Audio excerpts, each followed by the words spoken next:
कानपुर में मारे गए सभी शहीदों को विनम्र श्रद्धांजलि।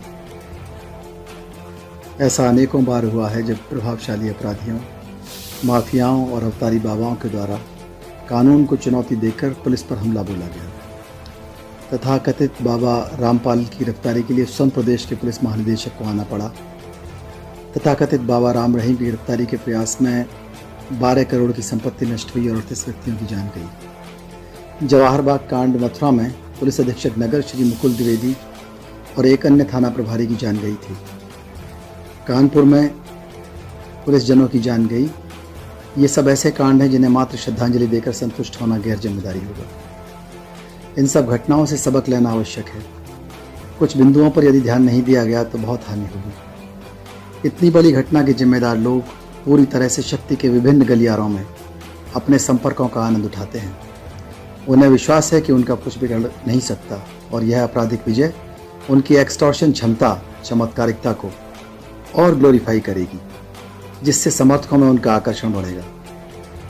कहीं परिवार, कहीं धर्म, कहीं जाति, कहीं प्रतिनिधि, कहीं अधिकारीगण का भ्रष्टाचारी संपर्क ऐसे अपराधियों का ग्लोरिफिकेशन करके, उन्हें हीरोफाई करके, उन्हें हीरो बनाकर उनके कार्यों का मूक समर्थन करते हैं। लगातार कुछ खास जगहों पर स्थानांतरण और पोस्टिंग पाने का स्वार्थ अधिकारी, माफिया, नेता कॉकस को और मजबूत करता है, जबकि आम जनता में कानून के शासन में विश्वास में गिरावट आती है। गिरफ्तारी को लेकर कानूनी साधनों का बेहतर उपयोग किए जाने की सदैव आवश्यकता है।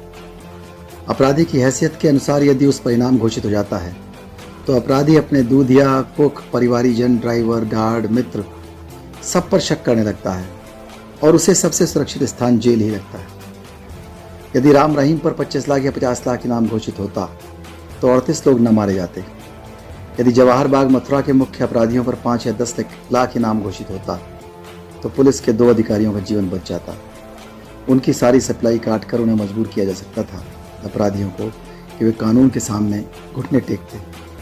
छोटे छोटे मामलों में 2-4 हज़ार का इनाम पुलिस एक्शन पर होने वाले सरकारी और गैर सरकारी खर्चे पर ही नहीं, बहुत हद तक मानवाधिकार का उल्लंघन भी कम करेगा।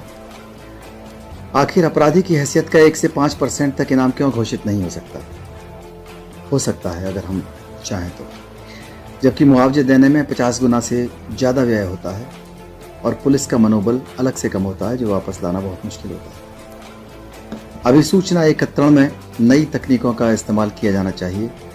अधिक निवेश की आवश्यकता है। स्थानांतरण नीति का रोस्टर लॉ एनफोर्समेंट एजेंसीज को चरण चुंबन मुक्त कर सकता है, भ्रष्टाचार मुक्त कर सकता है, जाति मुक्त कर सकता है, चमचागिरी मुक्त कर सकता है। नारे, श्लोक, कविताओं, कहानियों, शेरों, नाम परिवर्तन, सांस्कृतिक अपीलों के साथ साथ नई टेक्नोलॉजी, अंतर्राष्ट्रीय मानकों का प्रशिक्षण अत्यंत आवश्यक है। लॉ एंड ऑर्डर एक्शन और रेड के दौरान पुलिस पार्टी के पास बीपी जैकेट, आधुनिक गियर्स आदि का होना अनिवार्य है। यह मनमर्जी की चीज़ नहीं है और यह नेतृत्व कर रहे लोगों की ही नहीं, हर सदस्य की व्यक्तिगत जिम्मेदारी भी है। हाई स्पीड वाहन, आधुनिक कैमरे, ड्रोन कैमरे, रोबोट पर खर्च करके मुआवजे के खर्च को कम किया जा सकता है। आर्टिफिशियल इंटेलिजेंस का ज़माना है, उसे शामिल करके समय के साथ चलने के लिए बहुत आवश्यक है। पुलिस जन का यह विश्वास कि जब लिखी होगी तो मौत आएगी ही, नहीं लिखी होगी तो कोई नहीं मार सकता, इस मान्यता को विशेष प्रशिक्षण देकर बदला जाना चाहिए, क्योंकि यह विश्वास उन्हें असावधान और बेपरवाह करता है और ब्रीफिंग, डिब्रीफिंग, ड्रिल, ट्रेनिंग को अनावश्यक मानकर चलता है। फीडबैक मैकेनिज्म को पुलिस में बेहतर बनाने की आवश्यकता है। अनुभव और विचार स्वातंत्र्य को सम्मान की आवश्यकता है। पदोन्नति नीति और अवकाश नीति को बेहतर बनाकर बेहतर निर्णायकता और बेहतर टीम भावना और बेहतर फीडबैक मैकेनिज्म का लाभ पुलिस कार्यप्रणाली को बेहतर बनाएगा। बिना फीडबैक मैकेनिज्म के अनुशासन के नाम पर दिखावटी एकता से परिणामों की क्वालिटी नहीं बढ़ती। बहुत बहुत धन्यवाद। मैंने नेशन न्यूज़ इंडिया को सब्सक्राइब किया है। मैं आप सभी लोगों से रिक्वेस्ट करूंगी कि आप लोग सब्सक्राइब करें, चैनल को लाइक करें, कमेंट करें।